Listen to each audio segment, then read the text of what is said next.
innaka ala kulli syai'in qadir. Tulijul laila fin nahari wa tulijul nahara fil lail wa tukhrijul hayya minal mayyiti wa tukhrijul mayyita minal hayy wa tarzuqu man tasha'u bighairi hisab. Allahumma rabbi la tadhar asri Rabbana dolamna anfusana wa illam taghfir lana wa tarhamna lanakunanna minal khasirin. Rabbana la tuzigh qulubana ba'da idh hadaitana wa hab lana min ladunka rahmah innaka antal wahhab. Rabbana atina min ladunka rahmah wa hayyi lana min amrina rasyada. Rabbana atina fid dunya hasanah wa fil akhirati hasanah wa qina adzabannar. Wa sallallahu ala nabiyyina Muhammad sallallahu alaihi wasallam. Subhanaka rabbika rabbil izzati amma yasifun wa salamun alal mursalin walhamdulillahi rabbil alamin. Assalamualaikum warahmatullahi wabarakatuh. Baik, kita langsung ke acara inti. Acara ini sebetulnya sederhana saja Bapak Ibu sekalian ya. Soft launching tentang buku Jokowi White Paper. Untuk itu saya langsung silakan ke bentur lampu. Ada 3 orang dokter dan semuanya alumni UGM, betul ya? Betul. Ada Dr. Tifa, Dr. Rimon dan juga Dr. Roy Suryo. Nanti akan diserahkan untuk menjelaskan dulu ini buku tentang apa, poin-poinnya apa. Mungkin kira-kira masing-masing sekitar 10 menit cukup ya. Setelah itu kemudian 5 bisa menit. ada penonton juga hadir, ada Pak Sajidu, ada Bang Refli, ini juga yang hadir. 5 juga boleh. Jadi penonton. Baik, saya langsung saja. Silakan siapa yang akan mendahului. Assalamualaikum warahmatullahi wabarakatuh.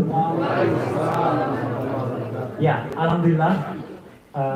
Puji syukur kepada Allah Subhanahu wa taala dan alhamdulillah kita kembali ke kegelapan ya. Gitu. Karena ya barusan kita melihat bersama bahwa di tengah-tengah doa yang kita wujudkan, kita persembahkan kepada Allah Subhanahu wa taala, ternyata ada tangan-tangan jahat yang mematikan listrik dan AC di ruangan ini. Ya, tolong dicatat ya. Ini kampus kampus tempat saya, Dr. Ismon dan Dr. Tifa itu pernah belajar. Dan kami menempuh dan beberapa teman di sini yang juga lulusan atau alma mater dari alumni UGM. Kami menempuh pendidikan. Kebetulan kami bertiga RMT itu menempuh strata 1 dan strata 2 asli UGM di sini. Dan hari ini kami pulang ke kampus, kami pulang ke tempat ini dan ini adalah tempat umum.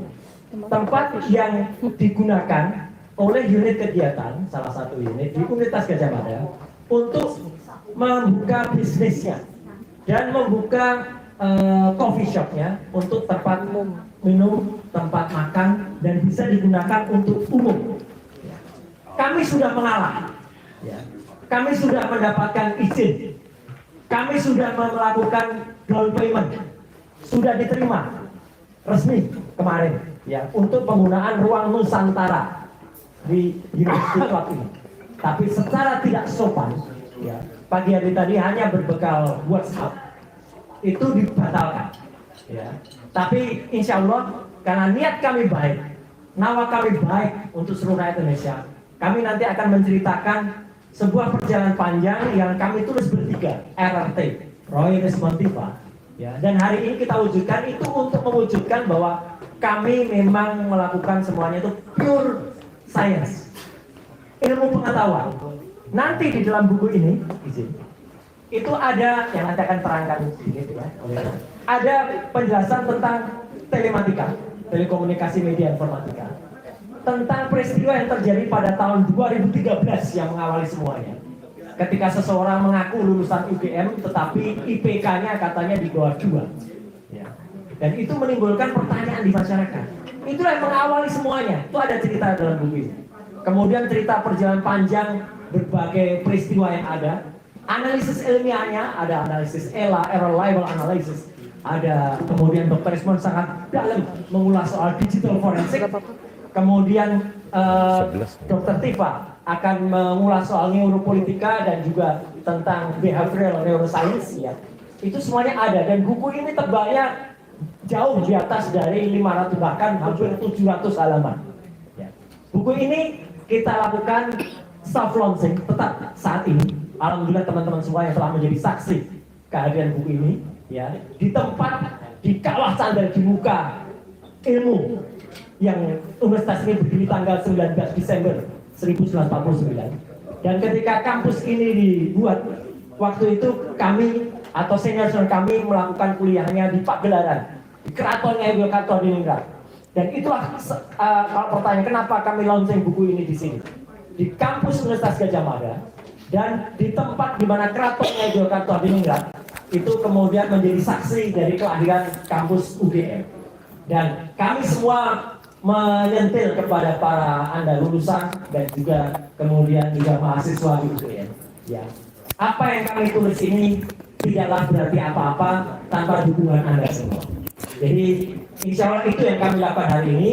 Dan ironis sekali memang peristiwa yang sempat terjadi juga pada awal bulan Juli yang lalu, di mana ada dosen senior juga yang saya tulis juga di buku ini, yaitu Asami Siregar yang barusan merayakan usia ke 80 tahun, akan merayakan juga miladnya. Dan beliau itu memperkenalkan atau membuat UGM ini terkenal karena novel Cintaku di Kampus Biru pada tahun 74 yang lalu. Dan beliau juga memiliki novel berjudul Menolak Ayah, ya, itu pada tahun 84. Ternyata setelah dua judul novel itu digabung, dilarang juga perayaan miladnya di UGM. Seorang dosen senior dilarang merayakan ulang tahunnya di kampusnya sendiri. Itu kan sangat-sangat ironis. Dan itu ternyata kami alami juga hari ini. Tapi insya Allah karena kami niat dengan niat baik, ya, meskipun saya tidak menuduh, ya, saya tidak sudon apakah lampu dimatikan atau ada tangan-tangan jahat yang mematikan, ya. Insya Allah yang namanya semangat dan kekuatan itu tetap menyala, semangat dan kekuatan itu tetap jalan. Dan insya Allah hari ini dengan ridho Allah Subhanahu Wa Taala, kami bersama-sama dengan teman-teman dan nanti para penanggap yang ada di sini, izinkanlah kami melakukan hadiah yang terbaik bagi Republik ini. Hadiah untuk 80 tahun kemerdekaan Indonesia, sebuah buku berjudul Jokowi's White Paper. Dan kalau Anda punya jawaban atas buku ini, tulis dalam buku. Jangan tulis dalam palu, ya. Jangan tulis dalam cacian makian, ya. Karena kami adalah menuliskannya dengan ilmiah. Saya kira itu sebagai pembuka dulu. Sekaligus terima kasih atas kehadiran rekan-rekan semuanya. Dan jangan lupa, ini baru soft launching. Insya Allah grand launchingnya akan kita selenggarakan di Ibu Kota Negara di Jakarta pada tanggal insya Allah, ya, 27 Agustus 2025. Itu dari saya sementara, dan dia diteruskan dulu oleh Dr. Tifa dan nanti akan diteruskan atau Dr. Rimon dulu. Saya dulu. Iya, Dr. Rimon dulu dia meneruskan. Terima kasih. Selamat siang semua rekan-rekan media, YouTuber dan teman-teman aktivis lainnya. Jadi total, ya, ada 25 bab, ya. Nah, ini 700 halaman.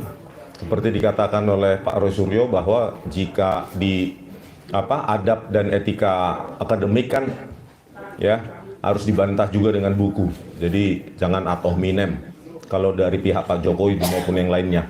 Jadi apa yang saya tulis di sini? Ya, yang pertama adalah uji lintasan stempel dengan menganalisa sebaran intensitas RGB, ya, ruang RGB red green blue pada ruang CMYK, ya, cyan, magenta, yellow, black, dan ruang warna HSV, ya, hue, saturation, and value. Di situ dibuktikan bahwa tidak ada lintasan stempel di atas dari foto ijazah Joko Widodo. Itu confirm karena kita periksa nilai-nilai numerik, ya, nilai-nilai numerik yang merepresentasikan setiap pixel di dalam sebuah citra digital. Itu di halaman 81, ya. Ini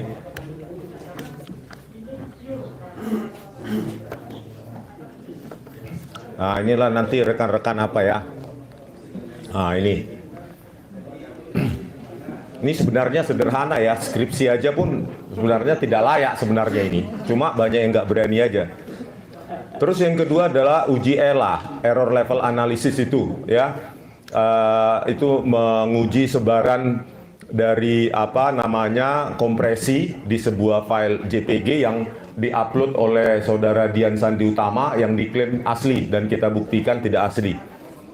Oleh karena itu di sini kita membandingkan dengan 3 metode. Yang pertama ELA dengan Adaptive Brightness Scaling, terus ELA dengan CLAHE ya, Contrast Limited Adaptive Histogram Equalization.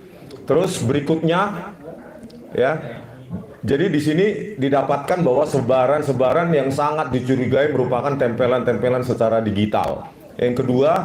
Yang ketiga adalah overlapping detection. Ini sudah sering saya katakan, saya presentasikan juga di televisi. Di situ untuk menguji kalau satu plate untuk satu periode wisuda yang sama, maka dia precise antara posisi huruf dengan watermark logo UGM. Ya, jadi kami bandingkan dengan ijazah dari Pronojiwo itu tidak secara overlapping detection itu tidak identik seperti yang diklaim oleh Dirtipidum. Metode yang pertama adalah overlapping detection ya pada ruang warna hue, saturation, and value, karena hue, saturation, and value itu berbeda dengan ruang warna RGB. Di situ representasi hue, saturation, and value itu bisa menangkap intensitas yang jauh lebih kuat daripada di ruang warna RGB yang cenderung menyebar ya. Kalau yang di ruang warna HSP itu lebih cenderung terkonsentrasi ke hue ya, kanal hue. Yang kedua overlapping detection dengan adaptive thresholding, dan yang ketiga overlapping detection dengan LBP ya, bukan Luhut Binsar Panjaitan tapi local binary pattern. Dan yang keempat dengan detektor tepi Kenny dan dilation untuk morfologi citra. Nah, dari keempat metode yang diuji coba ini membuktikan bahwa memang terjadi perbedaan antara ijazah yang Pronojiwo dengan ijazah dari Joko Widodo ya. Terus jadi tidak identik seperti diklaim oleh Dirtipidum. Selanjutnya analisis lapisan visual. Nah, di sini kita ingin membuktikan analisis lapisan visual bahwa di Pronojiwo kita buktikan huruf dulu ditimpa dengan watermark logo UGM. Huruf ditimpa, dikunci dengan watermark logo UGM. Sementara di ijazah Joko Widodo ya, itu watermark dulu baru huruf. Artinya gampang diedit ya. Kalau seharusnya watermark itu dipakai untuk mengunci supaya tidak gampang diedit seperti yang kita temukan di uang kita di rupiah ya. Iya, ya. Nah, itu ada berapa metode. Pertama dengan pengklasteran Cummins ya. Terus yang kedua metode segmentasi di ruang warna HSV ya, hue, saturation, and value. Terus yang ketiga dengan metode GMM, Gaussian Mixture Model. Nah, di situ kita buktikan confirm bahwa berbeda ya, tadi bukan berdasarkan overlapping detection saja, tetapi berdasarkan uji lapisan visual. Bahwa di ijazah Pronojiwo itu yang seharusnya terjadi bahwa huruf dulu baru watermark, tetapi di ijazah Joko Widodo itu sebaliknya. Terus berikutnya kita lakukan uji proportional spacing dan kerning. Nah, kalau ini bukan ijazah yang kita teliti, tetapi lembar pengesahan pembimbing skripsi yang ada tanda tangan dekan juga yang difoto oleh Mas Roy Suryo tanggal 15 April 2025. Nah, sebenarnya hasil ini akan lebih akurat jika kita dapatkan kesempatan untuk langsung men-scanning dengan resolusi tinggi, tapi itu tidak mungkin terjadi ya, karena skripsi Joko Widodo sekarang sedang entah ada di mana. Nah, hasil dari pemotretan tersebut dengan resolusi yang cukup tinggi oleh Mas Roy Suryo, kita lakukan uji proportional spacing dan kerning. Nah, proportional spacing ini dan kerning adalah dua ciri yang didapati dalam dokumen digital. Walaupun sudah di-scan, dia bisa kita deteksi. Proportional spacing adalah ruang adaptif ya, berubah-ubah untuk tiap huruf. Sementara kerning adalah ruang adaptif yang berubah-ubah jarak antar huruf dan kata ya, atau string. Nah, di sini kita lakukan metode atau kita implementasikan dengan OCR, Optical Character Recognition, terus kita hybrid dengan age detection, terus kita hybrid juga dengan morfologi citra, dan terakhir kita analisa semuanya, kita bandingkan dan terkonfirmasi bahwa dua ciri proportional spacing dan kerning tersebut ada di lembar pengesahan skripsi Joko Widodo yang tidak mungkin ada pada tahun 1985, karena proportional spacing dan kerning ini hanya dijumpai dari sebuah dokumen yang diproduksi dengan teknologi word processor. Terus yang berikutnya kita lakukan uji overlay. Ya, uji overlay ini ya kita lakukan dengan implementasi difference map dengan deskriptor shift, ya, scale invariant Fourier transform, dan dengan deskriptor BRISC, yaitu binary robust invariant scalable key points. Apa yang perlu dicapai di sini adalah uji overlay. Apakah benar? Ya, jadi satu lembar pengesahan Joko Widodo saya rekonstruksi dengan Word dokumen tahun 2025, lalu saya cocokkan. Ya, saya cocokkan huruf demi huruf, kata demi kata menggunakan tadi itu. Ya, tekniknya adalah teknik overlay. Jadi didapatkan 90% kecocokan bahwa hasil rekonstruksi dengan Word dokumen itu cocok dengan apa yang ada dimuat di lembar pengesahan Joko Widodo. Yang berikutnya adalah gradient analysis. Ya, kalau tadi kita melakukan uji sebaran intensitas, kalau sekarang kita lakukan gradient analysis untuk memvisualisasi bahwa tidak adanya lintasan stempel di ijazah atau di foto ijazah Joko Widodo. Selanjutnya kita lakukan analisis glib, ya, menganalisis bentuk huruf yang menjadi komplementer dari uji overlay. Di situ kita lakukan dengan sejumlah deskriptor, dan kita terakhir kita lakukan noise pattern analysis. Ya, karena apa? Bentuk cetakan ya itu yang dari inkjet, laserjet, ketik manual maupun hand press atau letter press itu bisa kita deteksi dengan NPA, ya, noise pattern analysis, yang berbasis FFT, fast Fourier transform, berbasis HOG, histogram of oriented gradients, dan berbasis LBP, local binary pattern. Jadi dari semua metode ini mengkonfirmasi bahwa ya lembar pengesahan skripsi Joko Widodo pembimbing itu adalah produk dari Word dokumen yang belum ada zaman itu. Ditambah lagi proses akademik yang tidak sah, seperti tidak adanya lembar pengesahan penguji skripsi, terus transkrip akademik yang tidak ditandatangani oleh otoritas dekanat seperti dekan maupun pembantu dekan 1, belum lagi bantahan dari Pak Kasmujo, ya, bahwa beliau bukan dosen pembimbing akademik maupun dosen pembimbing skripsi. Oleh karena itu, maka inilah kita persembahkan bahwa untuk membuktikan bahwa kami tidak punya bohir, bahwa ini murni sebagai landasan ilmiah. Kalau ada yang membantah, silahkan bantah juga dengan metode, dan metode-metode Anda tuliskan. Jadi jangan cuma omong-omong, cuap-cuap, langsung menjelek-jelekkan orang, itu kekanak-kanakan. Ya. Oke, sekian dan terima kasih.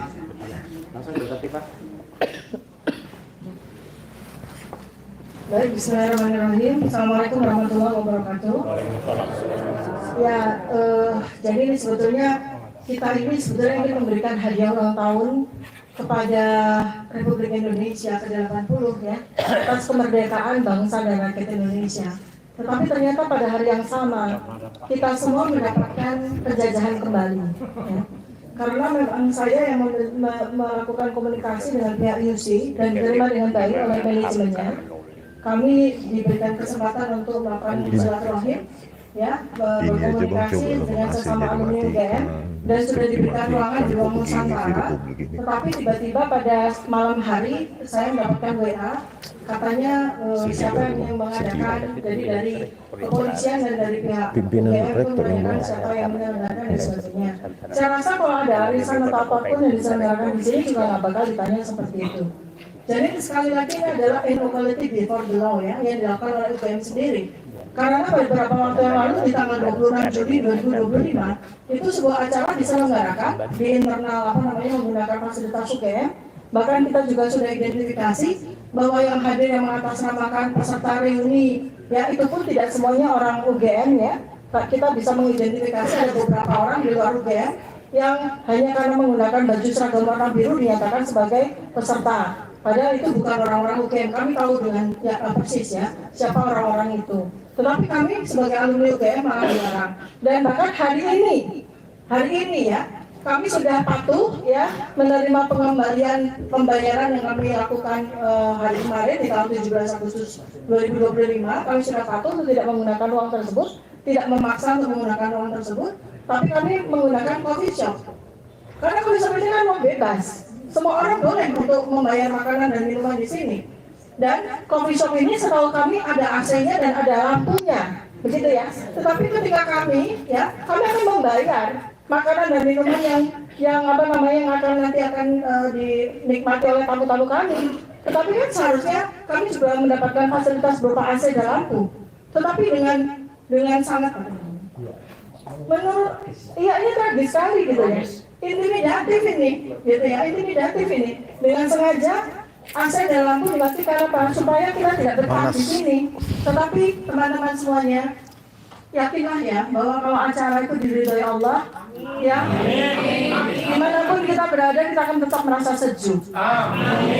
Dan kita meyakini ya bahwa bukti ini akan menerangi hati semua orang. Jadi ya ini bukti ya. Jadi bukti ini kami sengaja menggunakan warna putih karena kami ingin menerangi hati semua orang dan kebenaran miliknya Allah Subhanahu wa taala. Jadi kami bertiga menulis buku ini semata-mata bukan karena kami itu akademisi ilmuwan atau punya ilmu luar biasa, bukan.